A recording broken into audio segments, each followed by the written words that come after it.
Hello everyone, কেমন আছেন আপনারা? আজকে আমি অ্যাফিনিটি ভাইরাস নিয়ে মুভি এক্সপ্লেইন করব। আশা করি মুভিটি আপনাদের ভালো লাগবে। কথা না বাড়িয়ে শুরু করব আজকের এক্সপ্লেনেশন।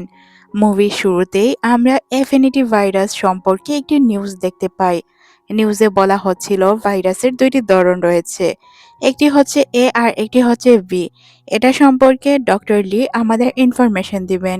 ডক্টর লি সবার উদ্দেশ্য করে বলে, এ ভাইরাসে তেমন কারো ক্ষতি হয় না। এটা যার মধ্যে থাকে তারা মোটামুটি নর্মাল মানুষের মতোই জীবনযাপন করতে পারে। আর একটি হচ্ছে ভি, এতে আক্রান্ত লোকেদের মধ্যে অনেক পরিবর্তন দেখা যায়। প্রথম পরিবর্তন হচ্ছে তারা সবার থেকে আলাদা থাকতে শুরু করে, কারোর সাথে মেশে না, আর তাদের ব্যবহার অনেক উগ্র হয়ে থাকে। এক সময় তারা জম্বিতে পরিণত হয়। এদিকে আমাদের অন্য একটি ফ্যামিলিকে দেখানো হয়। ফ্যামিলিতে তিনজন সদস্য ছিল, বাবা মা আর তাদের একটি সন্তান। ছেলেটি কিছুটা উগ্র ছিল, তার বাবা মাকে সে খুন করে বসে। তাকে দেখে নর্মাল মনে হচ্ছিল না।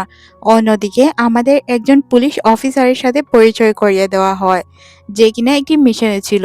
সে তার ছোট বোনকে নেওয়ার জন্য এসেছিল। তার নাম হচ্ছে ভুয়ু। ভুয়ু এসেই তার ভাইকে জড়িয়ে ধরার চেষ্টা করে। ভাই তাকে আটকায় আর বলে, তুমি এখন বড় হয়েছো, ছোটদের মতো আচরণ করা বন্ধ করো। ভুয়ুকে তার ভাই তার ব্লাড টেস্টের রিপোর্ট সম্পর্কে জিজ্ঞাসা করে। তখন সে বলে, আমার হচ্ছে এ ভাইরাস, যার কারণে কোনো প্রবলেম হবে না, আমি নর্মাল মানুষের মতোই জীবনযাপন করতে পারবো। ভাই বলে, আচ্ছা, এটা অনেক ভালো নিউজ। এখন থেকে তুমি এই ভাইরাস সম্পর্কে তদন্ত করা বন্ধ করে দাও। আর হ্যাঁ শোনো, আমি একটি মিশনে আছি। তুমি আমার সাথে যাবে, কিন্তু কোনো গন্ডগোল করতে পারবে না। আমি যেমনটা বলবো তেমনটাই করবে। তখন সে বলে, হ্যাঁ ভালো করেই জানি, অপেক্ষা করতে হবে তোমার জন্য। তারপর তোমার সাথে বাসায় যেতে হবে। তারা যখন তাদের গাড়িতে উঠবে, হুট করে কিছু ফোর্সের গাড়ি দেখতে পায়। তখন সে অবাক হয়ে যায় আর মনে মনে ভাবে, কি এমন ঘটনা ঘটলো যে এই গাড়িগুলো যাচ্ছে? এই গাড়িগুলোতে মূলত অ্যাফিনেটেড বিতে যারা আক্রান্ত থাকে তাদেরকে নেওয়া হয়।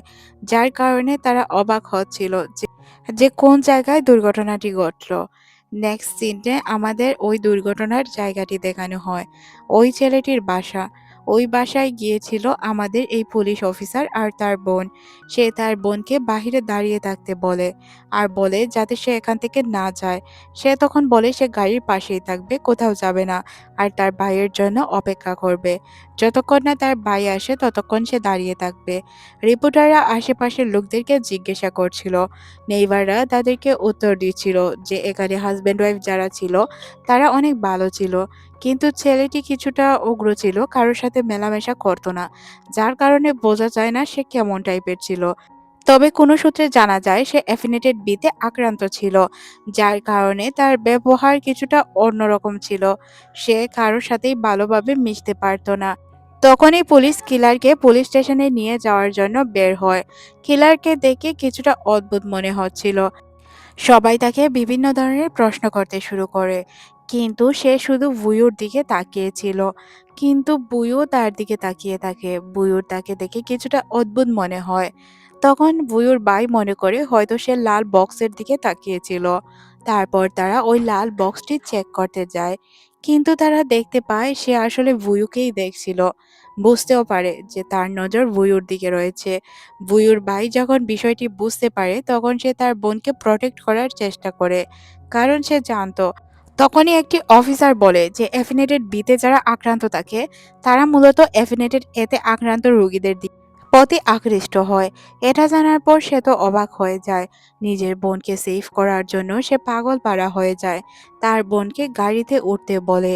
এদিকে আমরা ওই কিলারকে দেখতে পাই যে কিনা তার দিকে অদ্ভুত নজরে তাকিয়েছিল। তার অনেক ভয় করছিল। সিন পরিবর্তন হয়, আমাদের ভুয়ুকে দেখানো হয়। সে আসলে এই বিষয়টি নিয়েই চিন্তা করছিল। এই ঘটনাটি ঘটে গিয়েছে 5 বছর আগে। তারপরও ভুয়ু আজ পর্যন্ত এই ঘটনাটিকে বলতে পারেনি। এটাই সে আমাদেরকে বলছিল। ওই ছেলের ফেস নাকি সবসময় তার চোখের সামনে ভেসে ওঠে, কিন্তু এর কারণ কি সে আজ পর্যন্ত খুঁজে বের করতে পারেনি। বুইও আমাদেরকে বলে, তবে এখন আমি অনেক ভালো আছি। রিসার্চার হিসেবে কাজ করছি। কাজও অনেক ভালোই যাচ্ছে। আমি আর আমার বান্ধবী রিসার্চের জন্য একটি জায়গায় এসেছি। জায়গা বললে ভুল হবে, জঙ্গলে। এখানে আমরা রিসার্চ করছি। আমার বান্ধবী আমাদের জন্য খাবার তৈরি করেছে। সে আসলে জঙ্গল থেকে কিছু মাশরুম জোগাড় করে খাবার তৈরি করেছে। এটা মাশরুমের স্যুপ ছিল। তার বান্ধবীকে সে বলে, এটা খাওয়া কি ঠিক হবে? বান্ধবী বলে, কোনো অপশন নেই, খেয়ে ফেলো। যখন সে খেতে শুরু করে তখনই তার পেট খারাপ হয়ে যায়, সে এখান থেকে উঠে চলে যায়। বুয়ু মনে মনে ভাবে, দেখতে হবে পেট খারাপ কেন হলো, যার কারণে সে নিজেও খেতে চায়। খেয়ে সেও বুঝতে পারে যে আসলে এটা খেলে পেট খারাপ হবে, আর এটার টেস্ট অনেক তিতো।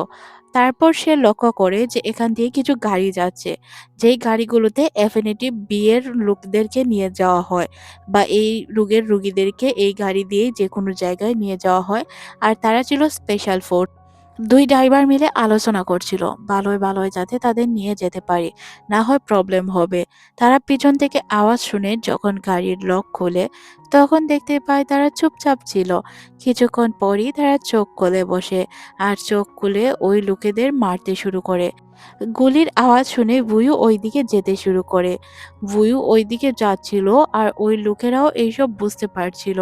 তারা এখান থেকে সবগুলো অ্যান্টিডোট নিয়ে নেয়, যেগুলো দিয়ে তাদের চিকিৎসা করা হবে।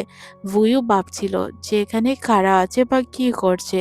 তখন এখানে থাকা একটি লোক বুয়ুর কাছে আসে আর বলে, তোমার শরীর থেকে অনেক সুন্দর একটি গন্ধ আসছে, তুমি আমার হয়ে যাও।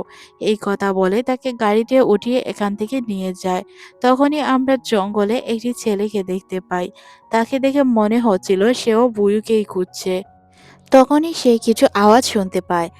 বলা হচ্ছিল এফিনিটি বিয়ের লোকেরা গাড়ির ড্রাইভারদেরকে মেরে, সাথে পুলিশ অফিসারদেরকে মেরে এরা পালিয়ে গিয়েছে, সাথে একটি মেয়েকেও নিয়ে গিয়েছে। এটা জানার পর সে একদমই অবাক হয়ে যায়। ওই জায়গায় পুলিশকে মেরে সে একটি গাড়ি নিয়ে পালিয়ে যায়। তখনই আমরা জানতে পারি এই লোকটি অন্য কেউ না, 5 বছর আগে যাকে পুলিশ ধরে নিয়ে গিয়েছিল, সেও এফিনিটি বিয়ে আক্রান্ত। তার নাম হচ্ছে জিনজাও। জিনজিয়াও লক্ষ্য করে চারপাশে অনেক পুলিশ। এত পুলিশ তাদেরকে ধরার জন্য এসেছে এটা সে কল্পনাও করতে পারেনি। পুলিশের গাড়িকে পাস করে সে গাড়ি আগে যেতে চায়। এখানে মেয়েটি কিছু আনইজি ফিল করতে শুরু করে, আর তার বসকে সে কিছু বলছিল। তখন তার বস বলে, ইঞ্জেকশন পুশ করে নাও। তখন সে ইঞ্জেকশন পুশ করতেই যাবে, উল্টো এখানে একটি ঘটনা ঘটে বসে। পুলিশের সাথে তাদের হাতাপাই শুরু হয়। দুইজনই পুলিশের ওপর গুলি ছুড়তে শুরু করে।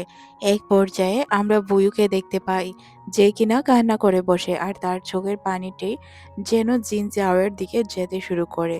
কিছুক্ষণ পর জিনজাওয়ের এতটাই পাওয়ার বাড়ে যে সে ওই ট্রাকের দিকে নিজেকে দ্রুত নিয়ে যায়। কেন জানি না তার পাওয়ার অটো বেড়ে যাচ্ছিল। এই জন্যই হয়তো তারা এর দিকে কিছুটা অ্যাট্রাকটিভ হয় বি ভাইরাসে আক্রান্ত লোকগুলো। এদিকে সে তো বুঝতেই পারছিল না যে তাকে বাঁচানোর জন্য এই ছেলেটি কেন এতটা কষ্ট করছে। জিনজাও একবারের জন্য নিজের কথা ভাবে না। সে ট্রাকটিকে ফলো করতে শুরু করে। এক পর্যায়ে ট্রাকটি উল্টে যায়, আর উল্টে গেলে আমরা বুয়ানকে দেখতে পাই, যে কিনা সরাসরি যায় জিনজানের উপরে গিয়ে পড়ে।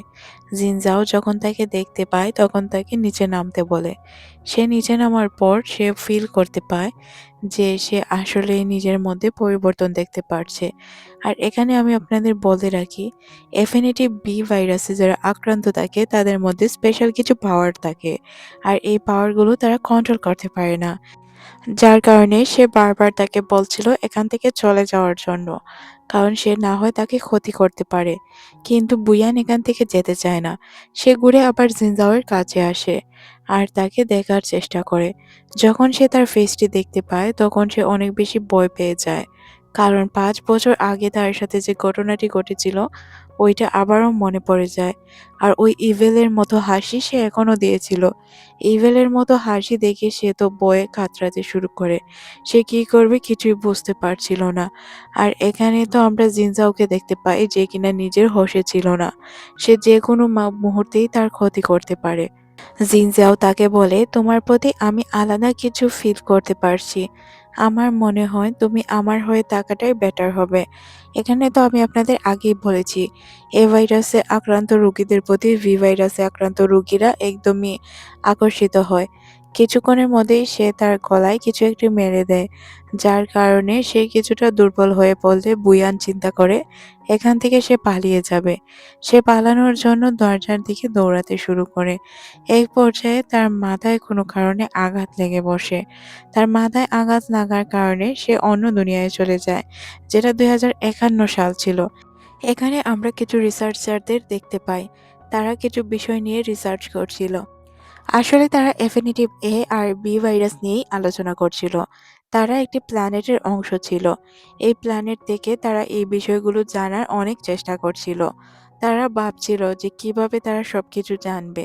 আসলে তাদের প্ল্যানেটে যে নিউজগুলো দেওয়া হয় এই ভাইরাস সম্পর্কে, এটা মূলত রোবট দ্বারা দেওয়া হয়। আর তারা প্ল্যানেট ওয়াই নিয়েই কথা বলছিল। আর তারা বারবার এলিয়েন বলে সম্বোধন করছিল। সিন পরিবর্তন হয়, আমাদের বুয়ানকে দেখানো হয়। সে একটি সেফ জায়গায় ছিল। সে নিজেকে একটি হসপিটালে দেখতে পায়। ডক্টর তাকে বলে তার ঘুম কি শেষ হয়েছে? তখন সে বলে আমি কেন কোনো কিছু মনে করতে পারছি না। কি ঘটেছিল কাল আমার সাথে? তখন ডক্টর বলে আপনি অসুস্থ ছিলেন, তাই আপনি হসপিটালে অ্যাডমিট হয়েছেন। তখন তার কাল রাতের কথা মনে পড়ে যায়। আর সে বুঝতে পারে এটা ওই লোক, যেই লোকটি তাকে মারার বা কিডন্যাপ করার চেষ্টা করেছিল, যে কিনা এফিনিটি বিয়ে আক্রান্ত। কিন্তু সে এখানে তার পরিচয় অন্য দেয়। সে তাদেরকে জানায় সে এই জায়গায় ডক্টর। কাল আপনাদের চেকআপের জন্য আসার কথা ছিল। আমি আপনাদের অপেক্ষায় ছিলাম। আপনাদের ফোনে অনেকবার কল করি, কিন্তু আপনারা কোনোভাবেই কল রিসিভ করছিলেন না। তারপর আমি জঙ্গলে গিয়ে আপনাদের খুঁজে নিয়ে আসি আর আপনাদেরকে এনে হসপিটালে অ্যাডমিট করাই। তখন বুয়ান মনে মনে ভাবে কাল রাতে তার সাথে যে ঘটনাগুলো ঘটেছিল হয়তো এগুলো সত্য, যার কারণে সে এখান থেকে ছুরি নেওয়ার চেষ্টা করে জিনজাওকে মারার জন্য। কিন্তু সে ছুরিটি নিতে পারে না। জিনজাও ছুরি ওঠায়। জিনজাও বলে আপনারা কাল ওই মাশরুম দিয়ে যে স্যুপ তৈরি করে খেয়েছিলেন, ওই স্যুপের জন্য মূলত আপনাদের হ্যালুসিনেশন হচ্ছে। আপনারা কি কোনো কিছু উল্টাপাল্টা চিন্তা করছেন? যদি করেও থাকেন তাহলে এক কাজ করেন, উঠে চলে আসুন আমার সাথে। আমি আপনাদেরকে ডক্টরের কাছে নিয়ে যাব। ডক্টর বলেছেন আপনাদের ওনার সাথে দেখা করানোর জন্য।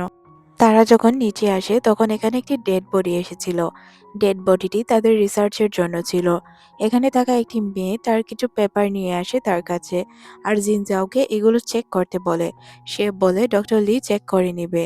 আমি এখন এগুলো চেক করতে পারবো না, আমি ডক্টর ডি এর সাথে দেখা করতে যাচ্ছি।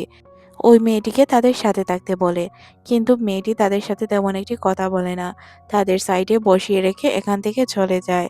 এদিকে আমরা তাকে দেখতে পাই যে কিনা ডক্টর ডিং এর সাথে কথা বলার জন্য যাচ্ছিল। সে তাকে বলে যে খারাপ মাশরুম খাওয়ার জন্য এইসব হয়েছে। তাকে দেখে মনে হচ্ছিল সে অনেক রাগী হবে, কিন্তু সে অনেক ফানি ওয়েতে বলে আসলে অনেকদিন যাবৎ আমিও মাশরুম খাইনি। মাশরুম খাওয়ার ক্রেভিং হচ্ছে, এখনই খেতে চাই। এদিকে আমাদের বুয়ানকে দেখানো হয়। সে মনে মনে চিন্তা করছিল কাল রাতে দেখা ছেলেটির মতো এই ছেলেকে দেখাচ্ছে। এখন সে কি করবে? এই ছেলেটির সত্যটা কি তার যে ম্যানেজার রয়েছে তাকে বলে দিবে? সে চলে যায় চিফের কাছে আর তাকে গিয়ে বলতে শুরু করে তার কথা। বলে যে তার এই ঘটনা। তখনই তারা দুইজন পিছন ফিরে তাকায়। তাকিয়ে দেখতে পায় এখানে যতগুলো লোক ছিল প্রত্যেককেই মেরে দেওয়া হয়েছে। আর সে এসে ওই চিফকেও মেরে দেয়। আর বুয়ানকে বলে আমার সত্যটা যেই জানতে পারবে তাকেই আমি সাথে সাথে খুন করে দিব। তখনই আমাদের বুয়ানকে দেখানো হয়, যার নাকি হোশ ফিরে আসে। আসলে সে বসে বসে এতক্ষণ স্বপ্ন দেখছিল। তার কাছে জিনজাও চলে আসে আর তাকে এসে বলে যে তোমার সাথে চিফ দেখা করতে চায়। যাও চিফের সাথে গিয়ে কথা বলো। চিফের সাথে তাদের পরিচয় করিয়ে দেওয়া হয়। চিফের তাদের সাথে ভালো ব্যবহারই করছিল। উল্টো চিফ আরও তার সাথে ফ্লার্টিং করার চেষ্টা করছিল। তখনই এখানে অন্য একটি মেয়ে চলে আসে আর চিফকে এসে বলে যে মুর্দাঘর থেকে দুইটি লাশ চুরি হয়েছে, তাই সে এখান থেকে খুব দ্রুত চলে যায়।